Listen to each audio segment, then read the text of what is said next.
Shalom, bienvenue dans le Seigneur. Vous êtes les bienvenus ici sur notre émission de Rhema Fréquency TV, le réseau de la gloire de Dieu.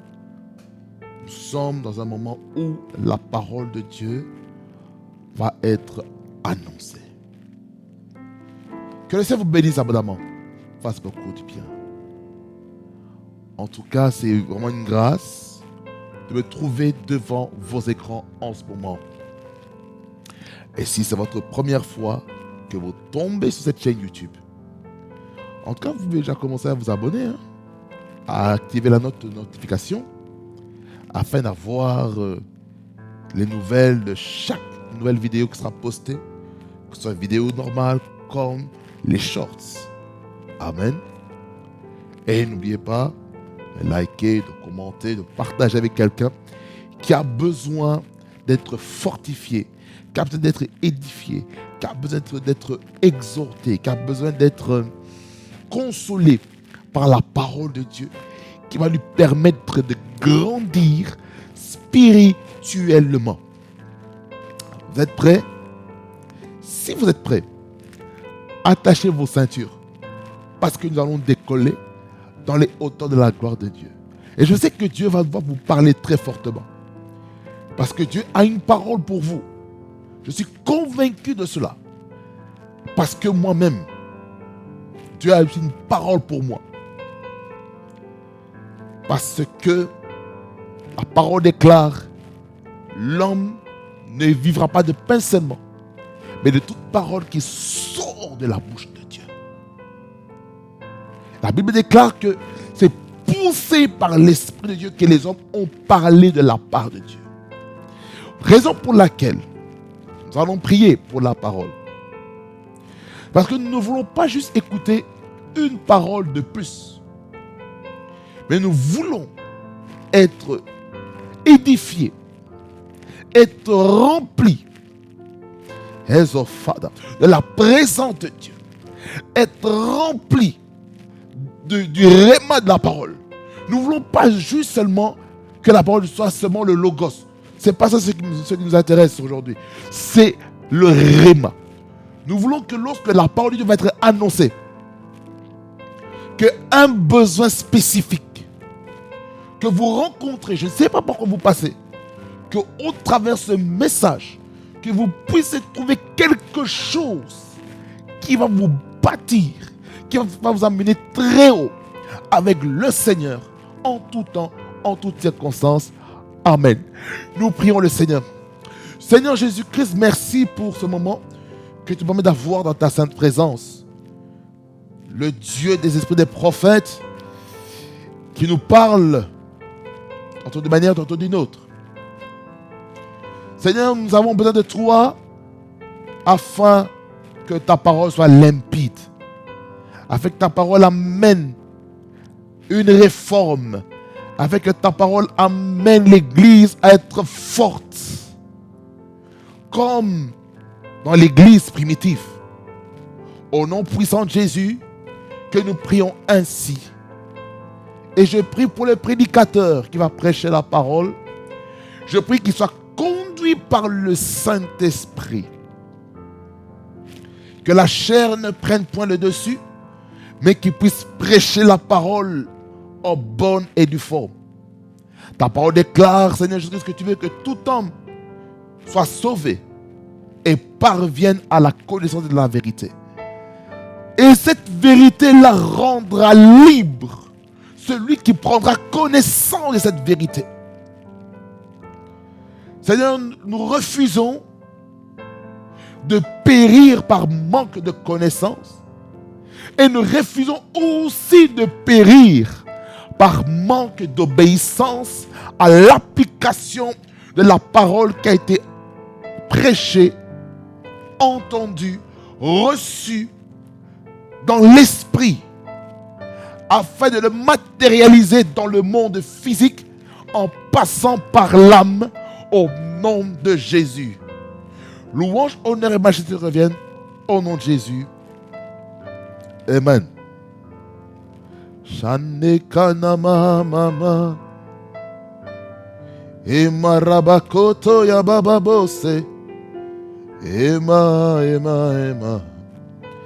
Acte 2, relecture. Vous en doutez bien, acte 2, 37 à 47. Pachiklestoba. Emmanuel.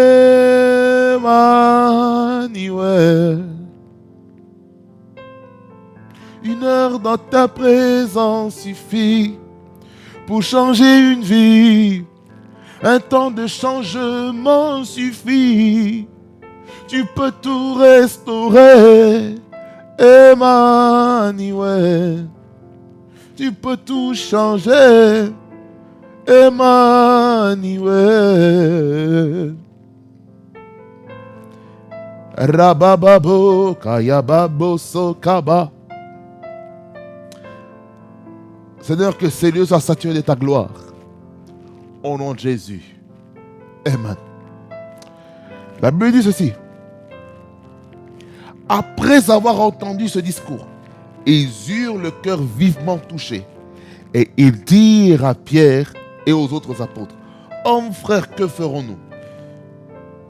Pierre leur dit, repentez-vous et que chacun de vous soit baptisé au nom de Jésus-Christ pour le pardon de vos péchés et vous recevrez le don du Saint-Esprit.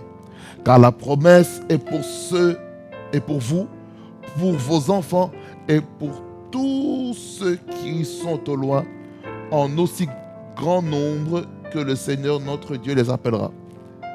Et par plusieurs autres paroles, il les conjurait et les exhortait, disant, sauvez-vous cette génération perverse.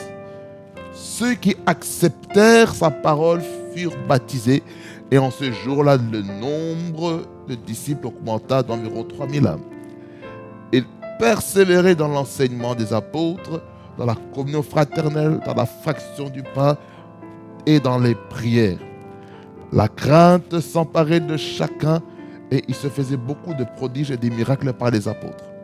Tous ceux qui croyaient étaient dans le même lieu et ils avaient tout en commun. Ils vendaient leurs propriétés et leurs biens et ils en partageaient le produit entre tous selon les besoins de chacun. Ils étaient chaque jour tous ensemble assidus au temple. Ils rompaient le pain dans les maisons et prenaient leur nourriture avec joie et simplicité de cœur, louant Dieu et trouvant grâce auprès de tout le peuple.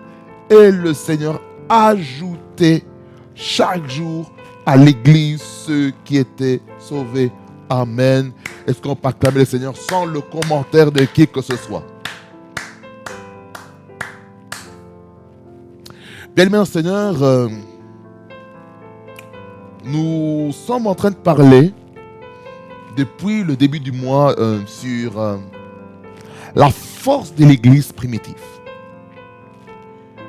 Et j'ose croire que jusqu'à ce moment, vous êtes bénis.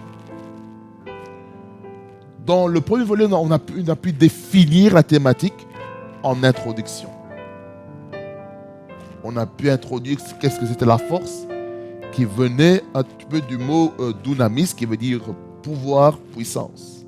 Selon Acte 1er, le verset 8, qui dit vous recevrez une puissance de Saint-Esprit survenant sur vous, et vous serez mes témoins à Jérusalem, en Judée, à Samarie, jusqu'aux extrémités de la terre. On a pu comprendre que l'Église était composée de deux mots de ekkaleo, qui veut dire appeler hors d'eux. Donc ça veut dire que l'Église est appelée hors du monde pour gagner le monde et les amener dans le monde de lumière. Et primitive, on a dit que c'était faisait mention à l'origine, au début, au commencement de l'Église. Et au deuxième volet, au deuxième volume, nous avons vu le premier pilier qui faisait la force de l'Église primitive, c'était le message de la repentance. En tout cas, ce message, si vous n'avez pas quoi écouter, je vous invite à aller revoir ce message. Je vous garantis, ce message-ci était tellement fort dans mon esprit que l'onction prophétique m'a saisi très fortement par rapport à l'état de l'Église actuelle, dans laquelle on avait beaucoup de choses à se repentir. Se repentir par rapport aux préjugés qu'on avait par rapport aux frères et sœurs, les critiques vis-à-vis des serviteurs de Dieu, des fausses doctrines, toutes choses qui attristent le Saint-Esprit. On devait se repentir par rapport à cela. Parfois, nos vies étaient des pierres d'achoppement pour les chrétiens qui abandonnent la foi. Et parfois, on est animé d'un esprit de religion. L'esprit de religion qui nous amène vraiment à juger les gens, sans pourtant connaître qu'est-ce qu'il y a dans le cœur de la personne, les blessures intérieures qui sont très profondes. Et maintenant, on enfonce encore davantage la personne, qui fait en sorte qu'il ne veut plus s'ouvrir à cause de ses blessures intérieures. Raison pour laquelle certaines personnes dans les églises ne veulent même plus se confier à qui que ce soit un responsable de ministère, d'un département, ou un diacre, une diaconesse, un pasteur. On ne fait plus confiance au leadership de l'église à cause des déceptions, des trahisons, des gourmands pour ceux qui auraient voulu se marier, qui ont eu des déceptions amoureuses très fortes. Vous voyez? Et on a pu vraiment comprendre que la repentance, le message de la repentance était quelque chose de très important, parce que Jean-Baptiste a commencé ce message de la repentance dans le but de préparer le chemin au ministère de Jésus. Et que Jésus-Christ lui-même a repris comme premier message la repentance. Et le message de la repentance s'est poursuivi à l'ère de l'ouverture de l'Église, la dispensation de la grâce par le message de la repentance. C'est pour dire que peu importe la décennie, peu importe le siècle, peu importe le millénaire par lequel nous appartenons, nous sommes toujours à l'ère de l'Église, le message de la repentance ne doit jamais être sous-estimé et il faut qu'on revienne à cela. Bien-aimés dans le Seigneur, il faut comprendre ceci, que la repentance nous amène vraiment à comprendre l'état actuel dans lequel nous sommes. L'état mauvais, le péché qu'on a commis. Et cela se fait par la forte conviction, comme il est écrit au verset 37. Le verset 37, qui fait partie du texte de base, il dit à la partie A, après avoir entendu ce discours, ils eurent le cœur vivement touché. C'est-à-dire, la conviction est venue. La conviction est venue par la prédication de la bonne nouvelle au travers de l'apôtre Pierre. Cette conviction-là est venue parce que Dieu a parlé au cœur. Dieu a parlé aux âmes afin qu'ils puissent expérimenter la nouvelle naissance. C'est ça que lorsqu'on lit Hébreux, chapitre 4, le verset 12, et qui nous montre un petit peu la puissance de la parole. Regardez ce qu'il est écrit. Car la parole de Dieu est vivante et efficace, plus tranchante qu'une épée quelconque à deux tranchants, pénétrante jusqu'à partager l'âme et esprit, jointures et moelle. Elle juge les sentiments et les pensées du cœur. Voyez, la de la parole de Dieu. Lorsque on prêche la parole, qu'est-ce qui se passe? Le cœur est touché. C'est-à-dire que l'âme est touchée. L'esprit est touché. Jointure et moelle. Les sentiments et les pensées du cœur sont touchés. C'est-à-dire que lorsque la parole de Dieu vient, elle vient pour convaincre. Donc, l'évangile est là pour convaincre les cœurs, les âmes, à comprendre leur état actuel. Comprenons ceci, que lorsque la parole de Dieu est prêchée, il faut venir avec un cœur ouvert. Ne venez pas dans une église où lorsque vous écoutez un message, votre cœur est fermé. Si vous venez à l'église réellement pour écouter Dieu, votre cœur doit s'ouvrir. Laissez Dieu toucher. S'il y a des choses dans votre vie qui ne plaît pas à Dieu, laissez Dieu toucher ça. Ça va faire mal. Parce que la parole de Dieu, elle est vivante. C'est-à-dire que la parole de Dieu, il y a la vie dans la parole. Elle est efficace. Ça veut dire qu'elle a des effets. Plus tranchant qu'une épée quelconque à deux tranchants. Ça veut dire qu'elle tranche des deux côtés. Ça veut dire que, quand je vais donner comme exemple, voyez ici ce cutter. Ça coupe ici. Maintenant, s'il y avait encore ici, on allait couper comme ceci. Voyez? C'est pour dire ceci. Que l'épée peut blesser. C'est pourquoi il faut faire attention. Surtout nous qui prêchons la parole. Je parle aux prédicateurs aussi qui suivent. Nous devons faire très attention avec notre manière de prêcher la parole. Parce que la parole de Dieu, c'est une épée. À chaque fois que nous étudions la parole, nous la lisons, nous la méditons, nous préparons les messages, en réalité, nous sommes en train de préparer l'épée que nous allons utiliser afin de toucher les cœurs des gens. L'épée. Jésus-Christ, il va venir sur la terre et qu'est-ce qui va se passer? L'épée sortira de sa bouche pour détruire les faux prophètes, l'antéchrist, toutes les personnes qui vont s'allier à l'antéchrist, à la bête, et qui sont contre l'église, qui n'auront pas été enlevés, qui restent encore sur la terre et qui auront vécu la grande tribulation. Voyez? Ensuite, qu'est-ce que la parole de Dieu fait encore? Dans Jean 16, versets 8 à 11. Nous sommes en train de parler là maintenant sur la puissance de la parole. Ce que ça fait dans le cœur de quelqu'un lorsqu'il écoute le message.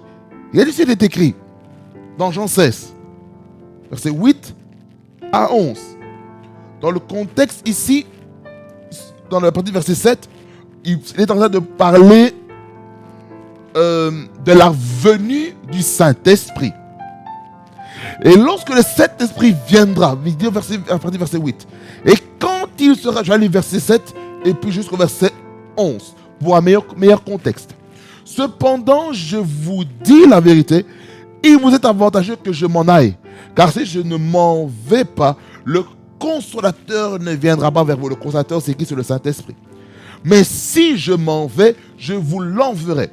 Et quand il sera venu, il convaincra le monde en ce qui concerne le péché, la justice et le jugement. Voyez, ce que le Saint-Esprit va amener dans la vie d'une personne, c'est la conviction du péché, la conviction de la justice, la conviction du jugement. Le but, ce n'est pas amener celui qui écoute la parole de Dieu à rester à cet état. Le but de la parole de Dieu, c'est t'amener à changer ta mentalité, ton raisonnement, et d'avoir une nouvelle manière de marcher. Voyez? En ce qui concerne le péché, parce qu'il ne croit pas en moi. La justice, parce que je vais au Père et que vous ne me verrez plus. Le jugement, Parce que le prince de ce monde est jugé. Le prince de ce monde est jugé, c'est qui? On parle de qui? C'est le diable. Le prince de ce monde, c'est le diable. Le péché. Le péché est contre la vérité. Le péché est contre la vie de sanctification. Le péché est contre la repentance. Voilà pourquoi il est important de se convertir. Il est important de demander pardon lorsque nous avons péché. Quelqu'un dit Amen. Quelqu'un dit Amen. Ça, c'était un complément par rapport au premier point que nous avons pu aborder sur le message de la repentance.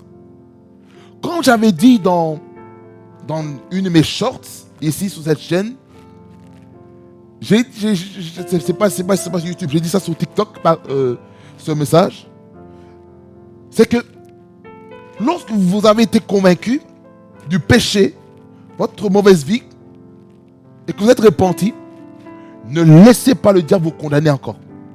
Parce qu'il y a maintenant plus aucune condamnation pour ceux qui sont en Jésus-Christ, qui ne marchent pas selon la chair, mais selon l'esprit. Romains 8, verset 1er. Étant donné que vous avez demandé pardon, vous êtes repenti, sachez une chose, que Dieu vous a pardonné. Ne laissez plus le diable vous mentir. Combien de personnes, après s'être repentis de leur mal, le diable vient encore avec la culpabilité. Il te culpabilise en disant, tu es toujours pécheur. Hein? Écoute-moi, j'ai demandé pardon à Dieu.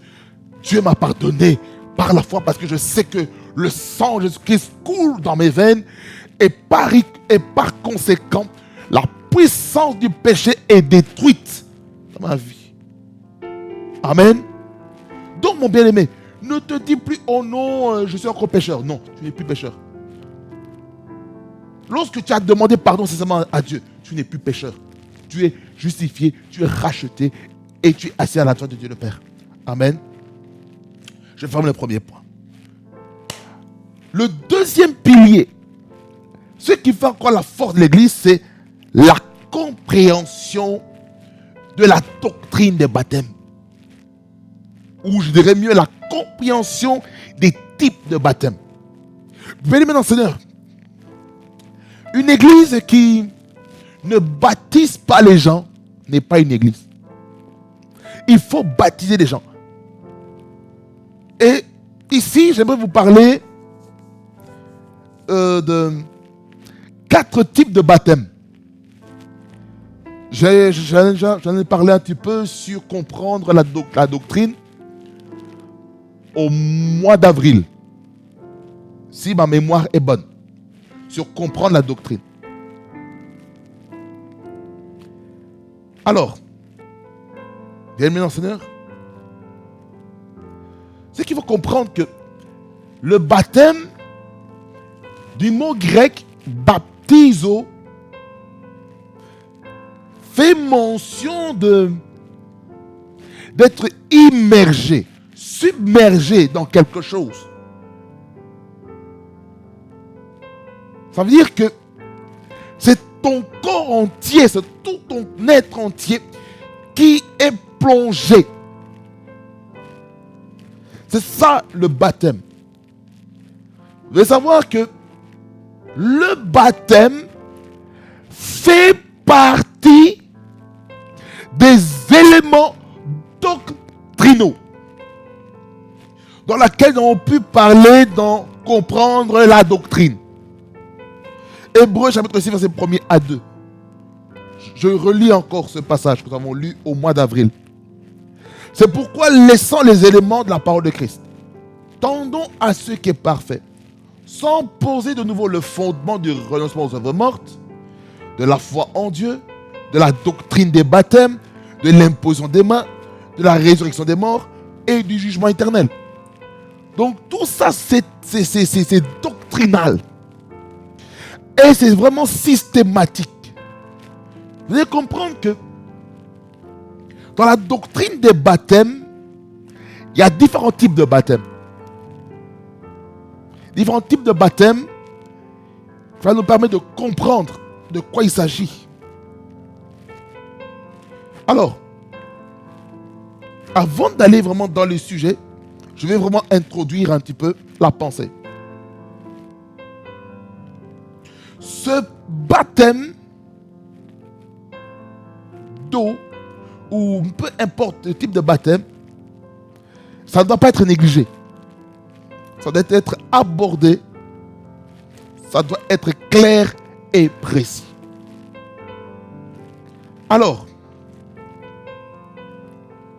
il faut comprendre que le baptême fait partie de l'ordre de mission que les disciples ont reçu dans Matthieu 28, verset 19. Qui dit, allez et faites de toutes les nations les disciples, les baptisant au nom du Père, du Fils et du Saint-Esprit, et enseignez-leur tout ce que je vous ai prescrit. N'est-ce pas? Donc, ce qu'il faut comprendre, c'est que l'apôtre Pierre, dans Actes chapitre 2, dans notre texte de base, il nous parle déjà du baptême, l'application du baptême d'eau, ici dans notre cas. Alors, il faut comprendre ceci, que dans Romains 6, versets 3 et 4, il parle d'un autre type de baptême que je vais vous parler tout à l'heure. Bien aimés seigneurs, le premier type de baptême, c'est le baptême d'eau. Le baptême d'eau, ou je dirais mieux le baptême johannique. Pourquoi j'utilise le mot le baptême johannique? Et puis je vais parler du baptême en Jésus-Christ après. Parce que le baptême a commencé par Jean-Baptiste. C'est lui qui a commencé à baptiser les gens. Dans Matthieu chapitre 3. Il a commencé déjà à baptiser les gens. Et le but de ce baptême, bien aimé Seigneur, c'était d'amener le peuple à la repentance et à attendre la venue de Jésus-Christ pour le salut. Regardez. Matthieu, chapitre 3, le verset 2. Qu'est-ce qu'il dit? Matthieu 3, 2. Matthieu chapitre 3, verset 2, il dit, il disait, qui? Jean-Baptiste. Repentez-vous car le royaume des cieux est proche. Premier message, c'est quoi encore la repentance? C'est ce message qui a amené la prise de conscience de son état pour entrer dans les eaux du baptême. Ça veut dire, on ne peut pas passer par l'eau du baptême si nous-mêmes, nous n'avons pas pris conscience de notre état actuel. C'est très important. Il faut comprendre que dans ce chapitre toujours de Matthieu 3, verset 11, on nous montre un petit peu qu'est-ce que le baptême johannique ou le baptême de Jean a mené. À partir A, il dit ceci. C'est ça qui nous intéresse pour le moment. Il dit, moi, je vous baptise d'eau pour vous amener à la repentance. Voyez, le baptême d'eau a pour but d'amener la repentance. Changement d'état de mentalité, changement d'état d'esprit, changement de direction. Tu es allé dans une direction, tu changes de chemin. Tu es allé dans le chemin du péché. Maintenant, tu tournes pour aller vers le chemin de la sanctification, de la sainteté. C'est-à-dire par là quoi, lorsque tu décides maintenant de donner ta vie, tu dois faire un U-turn. Ça veut dire par là quoi? Lorsque tu sais que tu vas vers le chemin de l'enfer, le chemin qui mène vers la mort, et tu sais, qu'est-ce que tu dois faire? Tu donnes ta vie à Christ et tu demeures plus sur ce chemin-là. Qu'est-ce que tu dois faire? Tu te retournes, tu vas dans une autre direction. Et lorsque tu vas dans une autre direction, qu'est-ce qui se passe, mon bien-aimé, ma bien-aimée? Tu te protèges du feu du jugement éternel. Et tu vas maintenant vers la vie éternelle. Jean 3,16, il dit, car Dieu a tant aimé le monde qu'il a donné son Fils unique, afin que quiconque croit en lui ne périsse point, mais qu'il ait la vie éternelle. Donc ça veut dire par là que lorsqu'on se répand, il faut comprendre la valeur du sacrifice de Jésus sur la croix par le Père. Parce que c'est le Père qui a envoyé son Fils sur la terre pour mourir pour la rémission des péchés de toute l'humanité. Et c'est Jésus qui devait porter le poids du péché, du passé, du présent et du futur. Par le sang de Jésus-Christ, maintenant, nous qui sommes sauvés, par la grâce au moyen de la foi, maintenant nous avons accès à ce sang. À chaque fois qu'on péchera, que vous pécherez, le recours pour se reconnecter rapidement auprès du Père, c'est le sang de Jésus. Ça veut dire par là quoi tu pêches? Appelle, tu tapes 1 Jean 1 verset 9. Si nous confessons notre péché, il est juste et fidèle pour nous pardonner et pour nous priver de toute iniquité.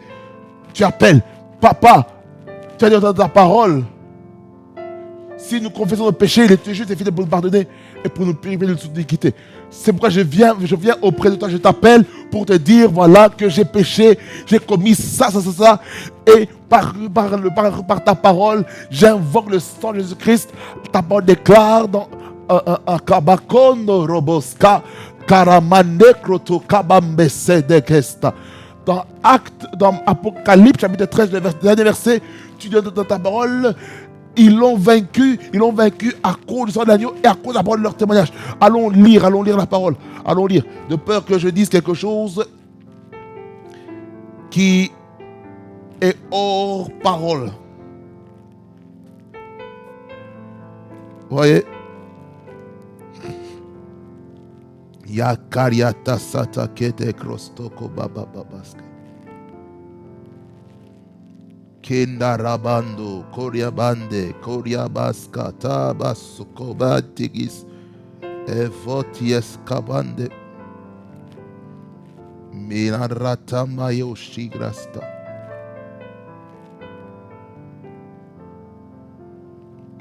Mais tout est-il, bien aimé notre Seigneur, Jésus-Christ a vaincu. Il a vaincu par le moyen de son sang, afin que nous soyons rachetés du bourbier de l'ennemi.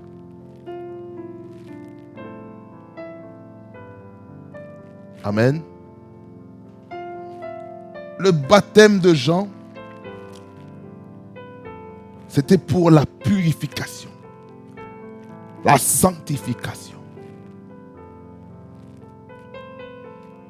Bien aimé Seigneur, je ne sais pas si vous vous souvenez du message que j'avais prêché l'autre jour sur l'autel et la cuve des reins dans le thème du mois dernier sur la révélation du tabernacle à la lumière de Jésus-Christ.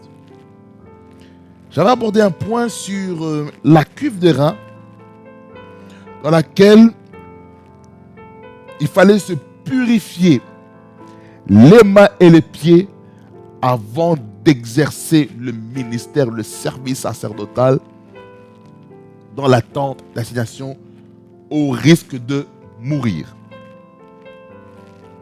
Vous devez comprendre ceci que lorsqu'on se lave les mains, en réalité, nous sommes en train de purifier les œuvres, le travail qui va se faire avec les mains. Lorsqu'on purifie les pieds, qu'est-ce que ça symbolise? Ça symbolise la marche avec Dieu. C'est-à-dire que lorsqu'on sert Dieu, il faut qu'on fasse attention à notre marche. Pour comprendre le contexte, C'est Exode 30, verset 17 à 21, que je vous laisse lire vous-même. Cela veut dire, bien mes seigneurs, toute personne qui se faisait baptiser par Jean-Baptiste, ils devaient au préalable confesser leurs péchés, en attendant la venue de Jésus-Christ, l'agneau de la rédemption. Vous voyez? Le baptême d'eau. Ça mène vers la repentance. Ça, c'est ce baptême qui était donné aux prosélytes, c'est-à-dire ce sont les non-juifs et les juifs. Et cela faisait en sorte qu'ils appartenaient maintenant au peuple de Dieu. Maintenant, le baptême en Jésus-Christ, maintenant c'est le baptême étant enfant de Dieu, étant chrétien. En fait, c'est un baptême qui nous permet en fait de nous identifier à la mort de Jésus, à son ensevelissement et à sa résurrection en nouveauté de vie. Romains 6, versets 3 et 4, il nous montre la symbolique du baptême en Christ. Le baptême en Christ. Il dit ceci: ignorez-vous que nous tous qui avons été baptisés en Jésus-Christ, c'est en sa mort que nous avons été baptisés? Verset 4. Nous avons tous été ensevelis avec lui par le baptême en sa mort. Voyez le baptême en Christ. Le baptême en Christ fait en sorte que maintenant nous mourrons. Lorsque nous sommes baptisés aussi d'eau, on est mort. La vieille nature meurt. C'est-à-dire que nous devons mourir. C'est-à-dire par la croix, lorsque tu es baptisé en Christ, le moi doit mourir. L'égoïsme doit mourir. Tout ce qui concerne ta vie doit mourir. Tu dois être en Christ. Dans Galates 2, verset 20, il y a des choses qui est écrit. Galates 2, 20. Et le verset 21. Il y a des choses qui est écrit. J'ai été crucifié avec Christ. Et si je vis, ce n'est plus moi qui vis. C'est Christ qui vit en moi. Ça veut dire par là quoi? Écoutez-moi bien, je m'arrête ici maintenant. Ça veut dire ceci, bien aimé Seigneur. Lorsque tu es baptisé en Jésus-Christ, tu es en réalité crucifié à la croix. Tu es crucifié à la croix. Tu es crucifié à la croix. La crucifixion va t'amener à la mort. La chair à la croix. La colère non gérée en toi, les œuvres de la chair à la croix. L'impudicité, les débauches, orgie, tout ce qu'il faut, la croix. Vous voyez? La vie du péché à la croix. Le mensonge à la croix. L'hypocrisie à la croix. Le tribalisme à la croix. Vous voyez? Toute chose qui ne représente pas Jésus-Christ dans ta vie doit être crucifiée sur la croix. Si je vis, je continue à lire la partie B. Si je vis maintenant dans la chair, je vis dans la foi au Fils de Dieu qui m'a aimé et qui s'est livré lui-même pour moi. Verset 21. Je ne rejette pas la grâce de Dieu, car si la justice s'obtient par la foi, Christ est donc mort en vain. Vous voyez? Le baptême en Christ.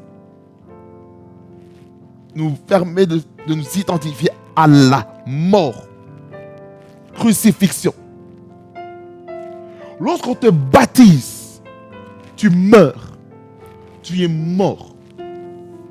Tu es mort. Le vieux toi, le vieux moi meurt. En fait, tu es parti à ton deuil. Tu es parti au deuil de ton ancien toi. Afin de ressusciter en nouveauté de vie.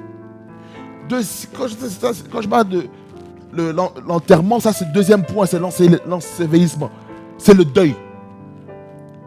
C'est le deuil.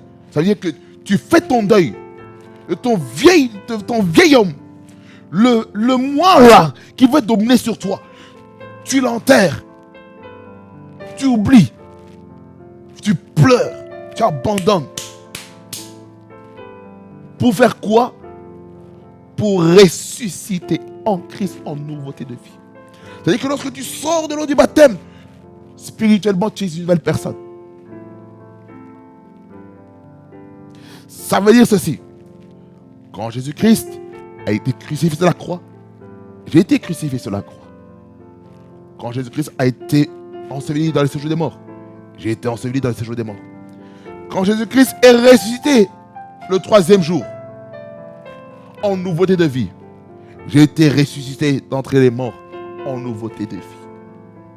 Quelqu'un dit Amen. Quand on dit être baptisé en Jésus-Christ, il est important de comprendre que nous devenons une nouvelle créature, une nouvelle personne. Nous sommes régénérés dans notre esprit par le moyen de la nouvelle naissance. Dans 2 Corinthiens 5, 17, il dit, si quelqu'un est en Christ, il est une nouvelle créature. Les choses anciennes sont passées, voici toutes choses sont devenues nouvelles. C'est-à-dire par là quoi? Que lorsqu'on est baptisé en Jésus-Christ, nous changeons notre identité spirituellement. C'est dans ce baptême-là que maintenant nous proclamons publiquement notre appartenance à Jésus-Christ. On appartient à Jésus en disant que je renonce mon ancienne vie et je prends une nouvelle vie en Jésus-Christ, la vie d'un enfant de Dieu qui me permettra maintenant d'avoir la domination et la prééminence dans ce que je dois faire dans ma vie. Ça veut dire par là quoi? Lorsque maintenant nous naissons de nouveau, nous entrons dans le baptême en Jésus-Christ. C'est ce que nous devons comprendre. Ça, c'est le deuxième type de baptême. Le troisième type de baptême, c'est le baptême du Saint-Esprit. Là, maintenant, on va dire des choses très intéressantes. Le baptême du Saint-Esprit, en fait, c'est le fait d'être immergé, submergé par le Saint-Esprit. Et vous devez savoir que ce baptême-là est réservé à tout chrétien, tout enfant de Dieu qui a accepté Jésus-Christ comme Seigneur et Sauveur. Et qui s'est déclaré publiquement comme enfant de Dieu dans le baptême en Jésus-Christ. Bien dans le Seigneur, lorsque on va dans Matthieu, chapitre 3, le verset 11. Matthieu 3, 11. Qu'est-ce qui est écrit? Matthieu 3, verset 11, la partie B. Elle dit ceci. Mais celui qui vient après moi est plus puissant que moi. Et je ne suis pas digne de porter ses souliers. Ça, c'est pas ici le point le plus important. C'est maintenant. La dernière partie, la dernière phrase maintenant. Lui, il vous baptisera du Saint-Esprit et de feu. Il vous baptisera du Saint-Esprit. Comprenons ceci. Le baptême du Saint-Esprit, c'est Jésus-Christ qui baptise du Saint-Esprit. Il nous baptise du Saint-Esprit. Et le Saint-Esprit, son but, c'est d'amener premièrement l'Église à être unie spirituellement. C'est-à-dire être dans le même esprit et dans l'unité du corps de Christ. 1 Corinthiens 12, 13. Qu'est-ce qu'il est écrit? 1 Corinthiens 12, 13. Qu'est-ce qu'il est écrit? Nous avons tous en effet été baptisés dans un seul esprit. Dans quel objectif? Pour former un seul corps. Soit juif, soit grec, soit esclave, soit libre. Et nous avons tous été abreuvés d'un seul esprit. Bien, mon Seigneur, quand je lis ce passage, écoutez-moi bien, je suis scandalisé. Parce que le problème, c'est quoi? On a mis l'emphase que le baptême du Saint-Esprit, c'est seulement le fait qu'on reçoive la prière en d'autres langues. Bien, mon Seigneur, je prie en d'autres langues. Je prie en des langues inintelligibles. Des langues que mon cerveau ne comprend pas. Que mes oreilles ne comprennent pas, que seul mon esprit comprend. Vous voyez? Mais le but véritable, bien aimé dans le Seigneur, du baptême du Saint-Esprit, c'est l'unité d'esprit. Ça veut dire par là quoi? Pendant que je sers Dieu, ici par exemple sur RFTV, ou Rema Fréquence TV, ou que ce soit à l'église locale dans laquelle je suis en train de servir actuellement, que ce soit dans la louange comme dans la jeunesse, écoutez-moi bien attentivement. Le but, c'est que je sois dans le même esprit que mes frères et sœurs en Christ. Ça veut dire, étant membre d'une communauté locale, membre d'une église locale, je ne peux pas seulement être uni spirituellement à l'église locale dans laquelle j'appartiens seulement. Je dois être uni à l'église universelle, ou, dans un autre jargon, l'église catholique. Catholique, ça veut dire universel. C'est-à-dire le corps de Christ dans son ensemble. Pas seulement les chrétiens de la Belgique. Je vais être uni spirituellement avec les chrétiens qui sont en France, avec les chrétiens qui sont en Allemagne, aux Pays-Bas, au Luxembourg, au Royaume-Uni, en République d'Irlande, en Islande, que ce soit en Espagne, au Portugal, en Italie, en Suisse, Russie, Ukraine, États-Unis, Canada, Mexique, Brésil, Colombie, Chili, Colombie, Argentine, Afrique du Sud, République démocratique du Congo, le Togo, Côte d'Ivoire, Algérie, Tunisie, Maroc, Égypte, la Libye, le Sénégal, Ramakondo, Koti Krestega, le Nigeria, le Niger, Ripokoteya, Ezofada, Madagascar, le Angola, le Burundi, le Rwanda, Karamankanta, le Pakistan, Kurdistan, que ce soit Mande Rokosi, Israël, que ce soit la Palestine, que ce soit la bande de Gaza, que ce soit Maranos, Iran, que ce soit Malebrokoto, Kaba de Kreska, Australie, Nouvelle-Zélande, Karamaskanta, la Chine, la Corée du Nord, la Corée du Sud, peu importe le pays, l'Inde, le Sri Lanka, Bangladesh, peu importe, Rabandekoto, Minamandeka, le but c'est d'être unis à ce qui se passe autour de moi. Ça veut dire, étant chrétien, je ne peux pas être confortable seulement avec ce qui se passe dans mon église locale. Non. Je dois savoir ce qui se passe au Nigeria. Je dois savoir comment Dieu agit Comment il agit en Éthiopie, comment il agit à Dubaï, en Émirats arabes, comment il agit le Saint-Esprit en Suède, comment il agit en Norvège, comment il agit en Finlande, comment il agit en Lettonie, en Lituanie, en Biélorussie, en Roumanie. Comment Dieu fonctionne. Rabaskente Legai, à l'île de la Réunion, à la République dominicaine, que ce soit Haïti. Comment Dieu fonctionne là-bas. Qu'est-ce qui se passe? Ça veut dire par là quoi? Tu as les yeux ouverts sur ce qui se passe dans le corps de Christ, afin d'être un intercesseur. Lorsqu'il y a quelque chose qui ne va pas, lorsque quelque chose perturbe l'unité d'esprit, tu pries, Seigneur, je prie pour cette église qui vit des persécutions. Je prie que ta main sur cette église-là, au nom de Jésus-Christ.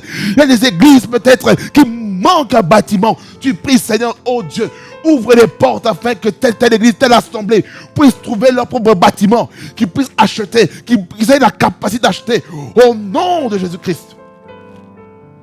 Le baptême de cet esprit va te permettre de te soucier du corps de Christ.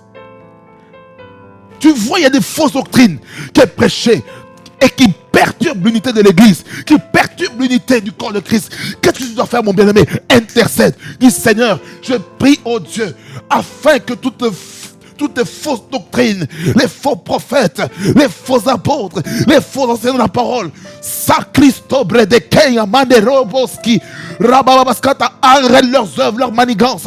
Là où est-ce qu'il y a le trône, les doctrines des démons, là où est-ce qu'il y a les doctrines de Balaam, là où est-ce qu'il y a Jézabel, la puissance de Jézabel qui est en train d'enseigner afin de séduire les prophètes, afin de séduire les serviteurs de Dieu.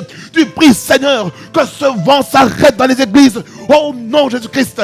Là où est-ce que tu vois, il y a la sorcellerie, la magie, l'occultisme, là où est-ce qu'il y a des fétiches qui sont utilisés.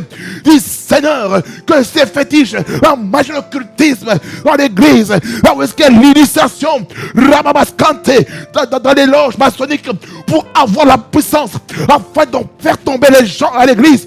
Seigneur Jésus-Christ, que ces puissances à l'église soient paralysées au nom de Jésus-Christ.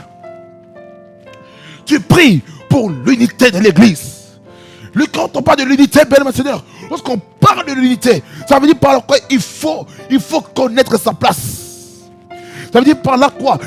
Dans l'athlétisme, il faut connaître, il faut être dans sa bande, il faut être dans son couloir. Ne cherche pas à faire comme monsieur et madame tout le monde. Tu as ta particularité. Mon bien-aimé, ma main droite est en train de bouger, mais ma main gauche ne bouge pas. Ça veut dire par là quoi? Chacun a son rôle. Je suis en train de parler, je suis en train de mouvoir. Ça veut dire que ma tête est en train de coordonner toute ma motricité de mon corps. Mes yeux vous regardent la caméra. Mes oreilles écoutent l'instrumental de prière.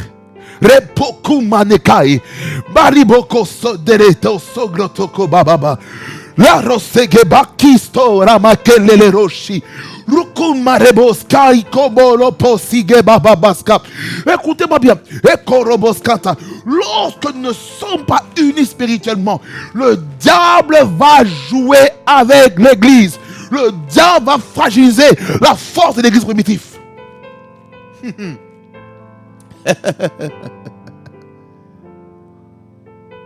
Écoutez, dans le passage qu'on vient de lire là tout de suite, savez ce qu'il est en train de dire ici? L'église doit arrêter toute forme, écoutez-moi bien attentivement, toute forme de ségrégation raciale. Il ne doit pas avoir de racisme dans l'église. Il ne doit pas avoir la xénophobie à l'église. Il ne doit pas avoir le racisme anti-blanc en l'église. Non. Écoutez-moi bien. Il ne doit pas avoir le tribalisme à l'église. J'insiste là-dessus, particulièrement sur les communautés dans les églises, parce qu'il y a des communautés africaines. Il ne doit pas avoir de tribalisme à l'église.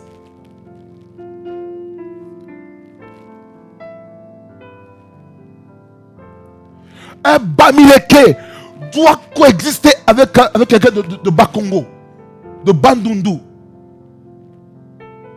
ou du Kasaï oriental, central, occidental, peu importe. Je vous dis la vérité. L'Église a perdu ces choses. C'est pourquoi l'Église doit être multiculturelle. Arrêtons de rester seulement entre notre propre communauté. Écoutez-moi bien. Ne faisons pas des églises de notre propre communauté. Écoutez-moi bien. Je suis d'origine congolaise. La RDC. Ça veut dire par là quoi? Il ne faut pas que, par la grâce de Dieu, si Dieu fait grâce, que je sois pasteur d'une église locale, il ne faut pas que l'église, que le Seigneur va me confier, qu'il n'y ait que des Congolais, que des gens de ma tribu. Non! Non! On le voit en politique, dans les nations africaines. On se dit, quand c'est l'ère, quand c'est l'ère maintenant des Balouba, maintenant tout le monde va là-bas. Quand c'est l'ère des gens des Bandundu, tous ceux qui sont des Bandundu, on va aller en politique. On va entrer dans la majorité. Père, mes enseignants, arrêtons. Non, non. Quand maintenant, il y a un conseil pastoral, oh non, il faut qu'il y ait des gens seulement de ma nationalité qui soient là. Ça, c'est ça qui est la jalousie par rapport aux autres tribus. C'est une grosse erreur. Ces choses-là détruisent la force de l'église. Le tribalisme détruit l'église. Le tribalisme détruit la force de l'église primitive. Regardez. Il faut qu'on forme un seul corps et un seul esprit. Chacun doit connaître son rôle. Dans l'église où je suis actuellement, je suis entouré de toutes nationalités confondues. Roumanie, Congo RDC, Togo, Cameroun, Côte d'Ivoire, italienne, espagnole, portugais. Pour vous dire que l'église, elle n'est pas centrée sur la nationalité, sur les origines du pasteur qui dirige l'église. Je suis désolé de le dire comme ça. L'église n'est pas dirigée en fonction de la tribu, de l'origine, du pays de naissance ou de la ville de naissance du prédicateur. Je suis désolé. I'm sorry for you. C'est ça le problème de l'église aujourd'hui. Le problème, lorsque je parle du baptême du Saint-Esprit, je veux nous amener à comprendre de l'importance de l'unité. L'unité d'esprit. L'unité. Écoutez-moi bien. La Bible déclare, deux ne peuvent pas marcher ensemble s'ils ne s'accordent. La Bible déclare que là où est-ce qu'il y a deux ou trois qui se réunissent en mon nom, au nom de qui? De Jésus-Christ. Pas au nom de Trésor Tsatsiki Banda. Pas au nom du prédicateur. Je suis désolé. Non. C'est au nom de Jésus-Christ qu'on s'unit. On s'unit au nom de Jésus-Christ. Pas au nom d'une dénomination. Les dominations détruisent la force de l'église. Je vous dis la vérité. À force de rester dans notre dénomination, on ne s'intéresse même plus aux autres dénominations qui sont autour de nous. Voyez le problème qu'il y avait l'église? Voyez ce problème qu'il y a? Voyez le problème qu'il y a? On ne s'intéresse plus. Qu'est-ce qui se passe dans la dénomination de la compassion? Qu'est-ce qui se passe à la dénomination Impact Centre Chrétien? Qu'est-ce qui se passe à l'église Porte des Cieux? Qu'est-ce qui se passe à l'église Face d'Honneur? Qu'est-ce qui se passe à la Church of God, Nouvelle-Jérusalem et autres? Qu'est-ce qui se passe à l'église Class Embassy, ou Winners Chapel, ou Redeem Christian Church. Qu'est-ce qui se passe?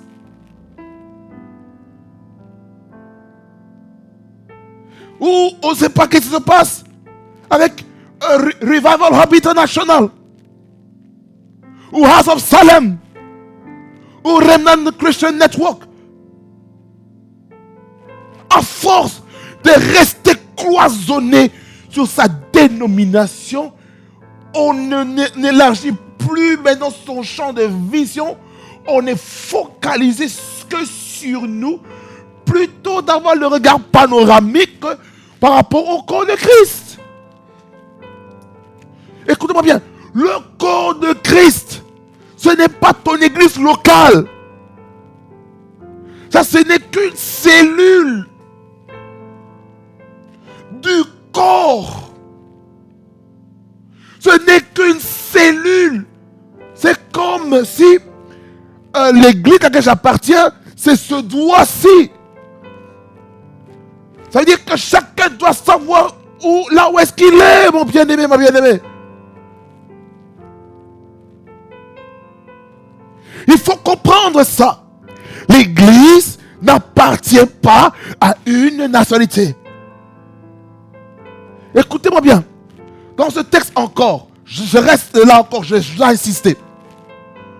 Il ne doit pas avoir une distinction entre les riches et les pauvres qui viennent à l'église. C'est-à-dire par là, quelqu'un qui n'a pas les moyens financiers, on le dénigre. Et celui qui a beaucoup d'argent, on le met plus en valeur. Bien aimé Seigneur, ça ne doit pas apparaître, ça ne doit pas exister à l'église. Ça aussi, ça fragilise l'église.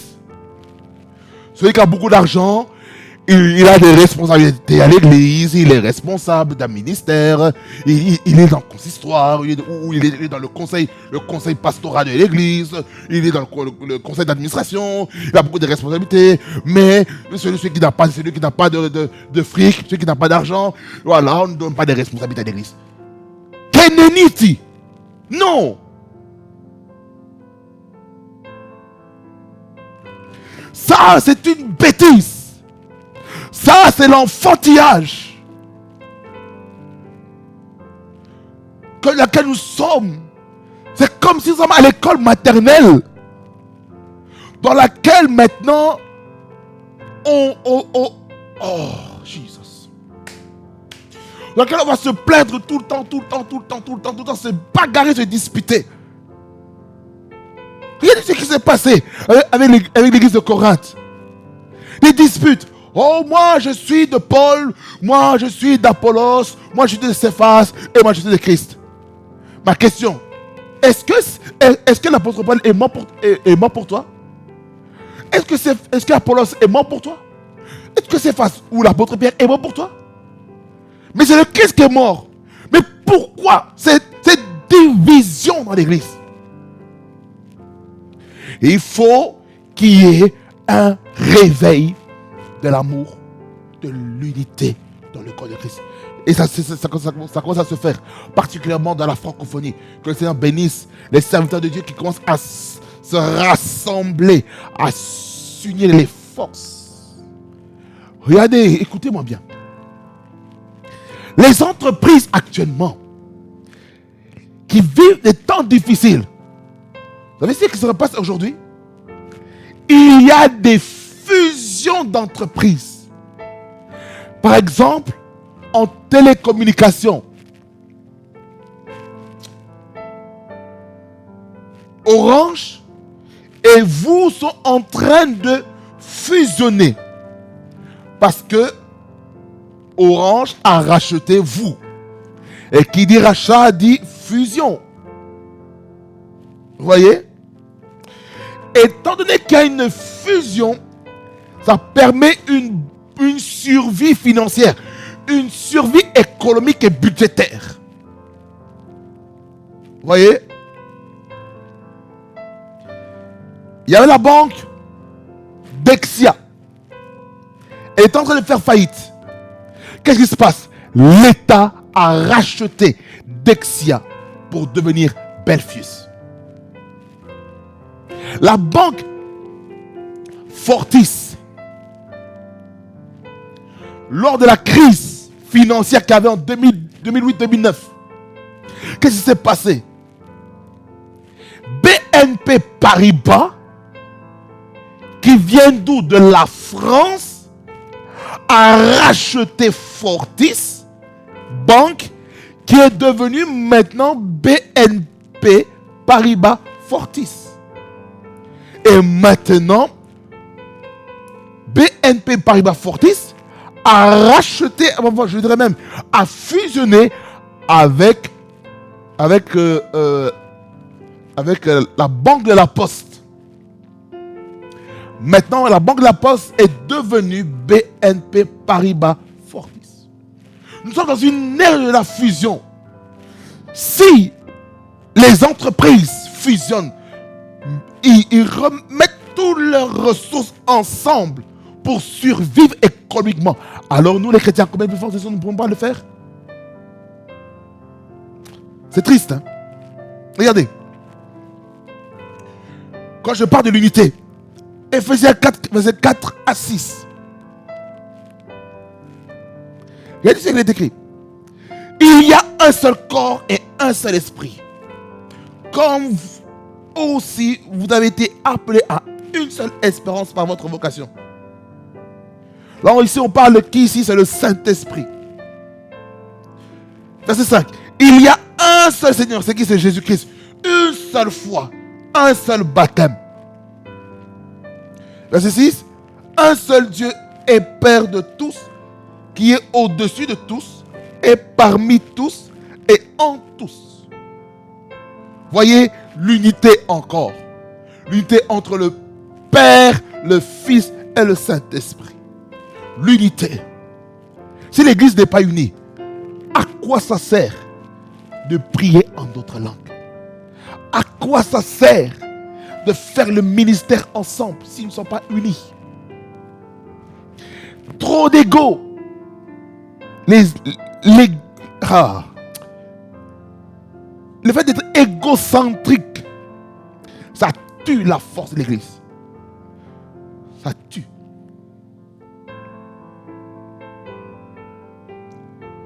Comme je dis, le baptême Saint-Esprit amène au baptême Saint-Esprit, amène maintenant à parler en d'autres langues. C'est que l'Esprit donne de s'exprimer. Dans Acte 2, c'est 1er à 4. Je vais vous lire Acte 2, c'est 1er à 4. Il dit, le jour de la Pentecôte, ils étaient tous ensemble dans un même lieu. Ça c'est quoi? C'est l'accord, l'unité. Tout à coup, il vint du ciel un bruit comme celui d'un vent impétueux. Et il remplit toute la maison où ils étaient assis. Des langues semblables à des langues de feu leur apparurent, séparées les unes des autres, et se posèrent sur chacun d'eux. Et ils furent tous remplis du Saint-Esprit et se mirent à parler en d'autres langues selon que l'Esprit leur donnait de s'exprimer. Vous voyez? Ça, c'est ce qui a été fait à la chambre haute. Selon la recommandation que Jésus-Christ avait donnée aux disciples de ne pas s'éloigner de Jérusalem jusqu'à ce qu'ils soient revêtus de la puissance. Lorsque nous sommes baptisés de Saint-Esprit bien-aimé dans le Seigneur, ça va permettre que l'Église primitive puisse commencer le ministère grâce au Saint-Esprit. Tu ne peux pas prêcher, tu ne peux pas enseigner, tu ne peux pas faire n'importe quel ministère tant que tu n'as pas été rempli du Saint-Esprit. Tu ne peux pas. Vous savez, c'est quoi le vrai but du baptême du Saint-Esprit? C'est d'être conduit par le Saint-Esprit. Selon Galates chapitre 5, verset 16. J'ai dit donc, marchez selon l'Esprit et vous n'accomplirez pas les désirs de la chair. Écoutez. Le Saint-Esprit, lorsqu'il nous remplit, il fait maintenant de notre corps, son temple. Ça veut dire que maintenant, on ne s'appartient plus à nous-mêmes. On ne s'appartient plus à nous-mêmes. On appartient à Christ. C'est le Saint-Esprit qui est le maître de notre corps. Étant donné que nous sommes le temple de cet esprit, il y a des choses qu'on ne peut plus faire. Parce que si je vis dans le péché, si vous vivez dans le péché, malgré que vous avez donné votre vie à Christ, et que vous venez à l'église, ça va fragiliser l'atmosphère du culte. C'est pour ça qu'il faut faire très attention avec la vie du péché qui peut affecter l'église. Ça peut amener des défaites considérables. Et le dernier type de baptême, je ne serai pas long, parce que je vois que ce sujet-ci a été très très très vaste. C'est le baptême de feu. Matthieu 3, 11. Matthieu 3, 11. Retournons là-dessus. Quand on est là-dessus, la dernière phrase. Lui, il vous baptisera du Saint-Esprit et de feu. Le feu. Le baptême de feu, selon les commentateurs, c'est un instrument que Dieu va utiliser pour le jugement de toutes les personnes qui refuseront qui refuseront de se repentir de leurs péchés. Et ce jugement-là, il est irréversible selon Matthieu, chapitre 3, le verset 10. Il est écrit, déjà la cognée est mise à la racine des arbres. Écoutez, tout arbre, donc, qui ne produit pas de bons fruits sera coupé et jeté au feu. Oh! Ça veut dire que le baptême de feu est destiné à toute personne qui ne porte pas de bons fruits. Ces personnes-là seront détruites. Non seulement ils seront détruits, ils iront vers le feu. Ce feu, c'est quoi? C'est l'enfer. Et ce feu-là de l'enfer, c'est quoi? C'est la seconde mort. Ça, lorsque vous lisez Apocalypse chapitre 20, le verset 11 à 15, il dit, puis je vis, ça j'ai abordé un petit peu sur le jugement du trône blanc. Il dit, puis je vis un grand trône blanc et celui qui était assis dessus.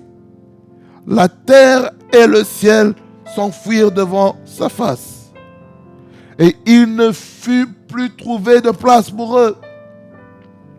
Et je vis les morts, les grands et les petits, qui étaient devant le trône.